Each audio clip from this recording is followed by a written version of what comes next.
આપણે જ્યારે પણ કોઈ ક્રિકેટ મેચ જોઈએ ત્યારે એની શરૂઆત એક જાણીતા દૃશ્યથી થાય છે. ટોસ, બે કેપ્ટન, મેચ રેફરી અને હવામાં ઉછળતો એક સિક્કો. પણ શું ક્યારે એક કાગળના ટુકડા પર ધ્યાન ગયું છે જે બંને કેપ્ટનના હાથમાં હોય છે? એ કોઈ સામાન્ય કાગળ નથી. ચાલો આજે એ જ રહસ્ય પરથી પડદો ઉઠાવીએ. આ કાગળ માત્ર એક ફોર્મેલિટી નથી હો. આ એક એવો દસ્તાવેજ છે જે મેચનું પરિણામ નક્કી કરી શકે છે, અને એ પણ પહેલો બોલ ફેંકાય એના પહેલાં જ. ચાલો આ રહસ્યને જરા ઊંડાણથી સમજીએ. તો ચાલો આ રહસ્યમય કાગળની અંદર ઝાંખીએ અને જોઈએ કે એવી તે કઈ માહિતી છે જે એને આટલી બધી મહત્વની બનાવે છે. ના, આ કોઈ સિક્રેટ નોટ નથી. આ તો મેદાન પરની શતરંજની પહેલી ચાલ છે. કેપ્ટનની આખી રણનીતિનો પાયો એ આ કાગળ પર જ લખેલો હોય છે.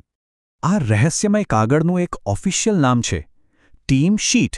હવે આપણે એ જાણીશું કે આ શીટમાં એવું તે શું ખાસ છે જે એને આટલી નિર્ણાયક બનાવે છે. સાદા શબ્દોમાં કહીએ તો ટીમ શીટ એ બંને ટીમો દ્વારા કરવામાં આવેલી એક સત્તાવાર જાહેરાત છે. એ સ્પષ્ટ કરે છે કે કયા 11 ખેલાડીઓ મેચમાં રમવાના છે. આનાથી આખી રમત એકદમ નિષ્પક્ષ અને પારદર્શક રહે છે. તો આમાં માત્ર 11 ખેલાડીઓનું લિસ્ટ નથી હોતું. એમાં ચોખ્ખું લખેલું હોય છે કે કેપ્ટન કોણ છે, વિકેટકીપરની જવાબદારી કોણ સંભાળશે, અને હા, અવેજી ખેલાડીઓ એટલે કે 12મા ખેલાડીનું નામ પણ હોય છે. દરેક ભૂમિકા મહત્વની છે. હવે વાત કરીએ નિયમોની. ઇન્ટરનેશનલ ક્રિકેટમાં એકવાર આ ટીમ શીટ જમા થઈ ગઈ એટલે બસ વાત પૂરી. એ નિર્ણય પછી પથ્થરની લકીર બની જાય છે. એમાં કોઈ જ ફેરફાર શક્ય નથી. આનો મતલબ એ થયો કે કેપ્ટન અને કોચે ટોસ પહેલાં જ બધું પાકું કરી લેવું પડે છે. પિચ કેવી છે, હવામાન કેવું રહેશે, સામે કઈ ટીમ છે, આ બધા જ પરિબળોને ધ્યાનમાં રાખીને એક ફાઇનલ ટીમ બનાવવી પડે છે. ખરેખર આ એક બહુ મોટો નિર્ણય હોય છે. પણ મનમાં સવાલ થાય કે શું આ નિયમમાં કોઈ અપવાદ નથી? શું કોઈ પણ સંજોગોમાં ટીમ બદલી જ ના શકાય? ચાલો જાણીએ. હા, ફેરફાર શક્ય છે, પણ માત્ર બહુ જ ખાસ સંજોગોમાં. જેમ કે માની લો કે કોઈ ખેલાડી વોર્મઅપ કરતી વખતે જ ઘાયલ થઈ જાય.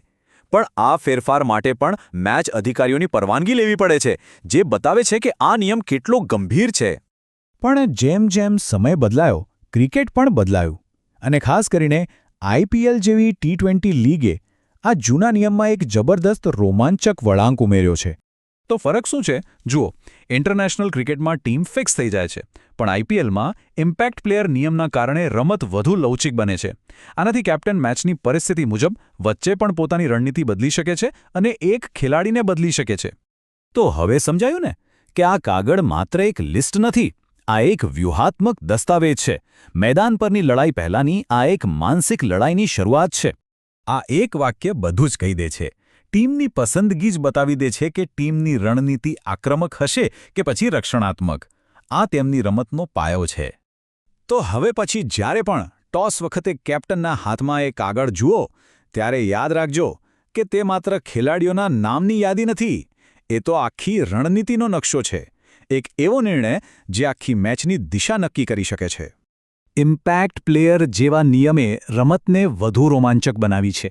હવે સવાલ એ છે કે ભવિષ્યમાં ક્રિકેટમાં એવો કયો નવો નિયમ આવશે જે આ રમતને ફરીથી બદલી નાખશે? વિચારવા જેવું છે, ખરું ને?